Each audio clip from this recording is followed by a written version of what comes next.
भारत पाकिस्तान का विभाजन एक सच्ची कहानी। बहुत समय पहले भारत एक बहुत बड़ा देश था जिसमें हिंदू, मुस्लिम, सिख, ईसाई और कई धर्मों के लोग साथ रहते थे। लेकिन 5767 में अंग्रेजों ने भारत पर राज करना शुरू कर दिया। धीरे धीरे भारत ब्रिटिश साम्राज्य का हिस्सा बन गया। लोगों को अपनी आजादी चाहिए थी, इसलिए उन्होंने आजादी की लड़ाई शुरू की। भारत में आजादी के लिए दो मुख्य संगठन थे, भारतीय राष्ट्रीय कांग्रेस, इसके नेता महात्मा गांधी, जवाहरलाल नेहरू और सरदार पटेल थे। ये पार्टी सभी धर्मों को साथ लेकर आजादी की बात करती थी। मुस्लिम लीग, इसके नेता मोहम्मद अली जिन्ना थे।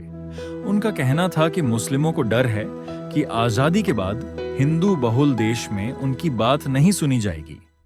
जिन्ना ने एक अलग देश की मांग की जिसका नाम हो पाकिस्तान, यानी पाक, पवित्र लोगों का स्थान। ब्रिटिशों का फैसला, देश को बांटना पड़ेगा अंग्रेजों को, 1947 में भारत छोड़ना था। लेकिन उन्होंने देखा कि हिंदू और मुस्लिम नेताओं में गहरा मतभेद है।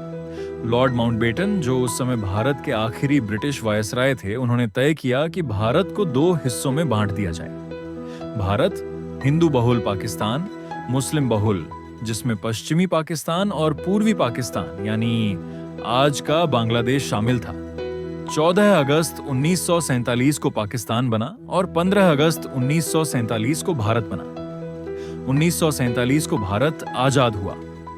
अंग्रेजों ने सर सिरिल रैडक्लिफ नामक एक वकील को बुलाया जिसने कभी भारत देखा तक नहीं था।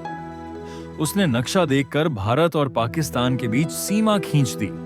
इसे रेडक्लिफ लाइन कहा जाता है। जब विभाजन हुआ तब लोग बहुत डरे हुए थे। करोड़ों लोग इधर से उधर गए। मुस्लिम लोग भारत से पाकिस्तान चले गए। हिंदू और सिख लोग पाकिस्तान से भारत आ गए। इस दौरान रास्ते में भयंकर दंगे, हत्याएं और लूटपाट हुई।